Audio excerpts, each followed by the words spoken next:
I'm Gitanji. We are broadcasting from Los Angeles, California, home of Hollywood. And today we've got someone that is breaking ground here in Hollywood. It's very exciting. Kasama natin si Marissa Labog.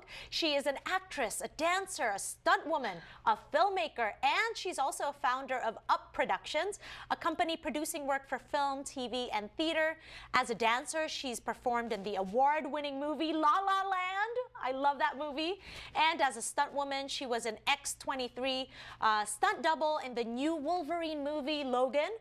She has written, produced, and starred in her very first short film called When Kids Grow Up, earning her the Best Actress Award and the Film Best Audience Award.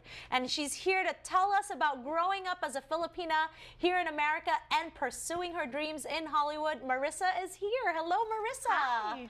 I'm Thank so you excited. so much for I really am bringing me excited on. that you're here. You've made time for us. I know you're very busy, so thank you. No, thank you. This is a wonderful opportunity. Okay. I'm really excited. We wanna find out, like, how did you realize that you were going to pursue this dream to come to Hollywood? It's not something that a Filipina thinks for sure. that, you know, I'm gonna pursue that. Yeah, no, for sure. I mean, honestly, I started dancing when I was 4 years old. And I mean, I think I started dancing before that, and I wouldn't stop. And so my parents were just kind of like, let's do something with that, and put me in a class. And I think just through that, it was just the best way I knew how to express myself. And then I found amazing ways to kind of tell stories through that movement. And just from that point on, it just kind of escalated into like, from dance to martial arts to stunt work to, you know, all of a sudden like, I can actually tell stories through that kind of movement as well. And so it just, I think it wasn't like I am going to be in Hollywood. It was just kind of something that it was, I knew how to express myself through that kind of physical and artistic way of expressing. And then I just, you know, found myself being like, I can actually do this as a career. So. Yes, well, looking at this footage, I'm like, wow, there's this word in Tagalog. It's called astig. You are astig. Thank you.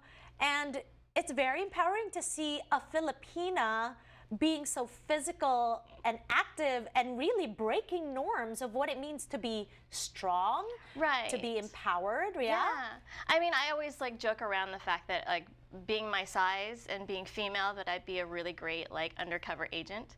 Just because nobody would expect anything like that coming from somebody like me. So I think for me, I kind of want to create, just create things like that where it's like, I didn't know that anybody else can do something like that. We see like big, brawly men kind of doing that, and it's just interesting to kind of see what would happen if you put someone my size actually in that seat. So. Okay, so Marissa, tell us, where are your parents from in the Philippines? Where did you grow up here in America? So I was born in Pasadena. My mother was born in Manila. My dad was born in a very small province, and so I am first generation here. And so I think for them it was never like, we're gonna have our daughter be in Hollywood. Right. You know, I think much like most parents, they want us to be doctors and nurses, which is exactly what my parents are. My dad's a doctor, my mother's a nurse.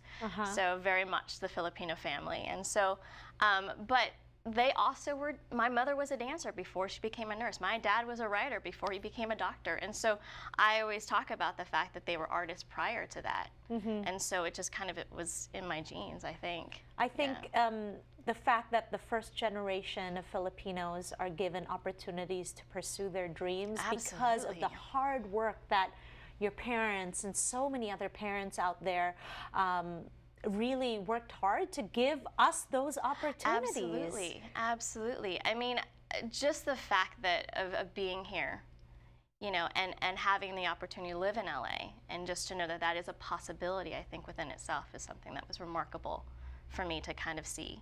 Yeah. When did you realize in your career that, wow, I'm booking and I'm successful and I'm really making a go at this? Because, you know, as a performer here in Los Angeles, there are a lot of auditions, constant rejection. When did you realize that this is a career. Yeah, this is going to work out. Yes. I mean, I think, like you said, it is very heartbreaking, and it's mostly time, honestly. Like, you kind of go through a process, and you start to kind of understand, like, oh, I need to build upon this skill set. Oh, I could build upon this skill set, and through that, and just kind of getting more confident and comfortable with yourself in it, I think that it naturally just kind of happened that I started to book things. And I worked for Nike quite a bit, and I feel like that, and then I worked for a couple films. And so at that point I was like, oh, hey, maybe this is going to work out. Maybe I can actually do this as a career. And I think for my parents as well, I think for a while they were just kind of like, and a backup plan would be, you know? and I think after I danced with NSYNC at one point just for some, you know, music videos. And I think, again, as that started to happen, like, that's when it was just the realization of like, oh, this is actually a possibility for me. Yes. Well, we are celebrating you, Marissa, on our program because we see you on screen, and that's so important for representation here in America as a Filipino. We'll talk more about the importance of representing who we are to the rest of the world when we return with Marissa Labog.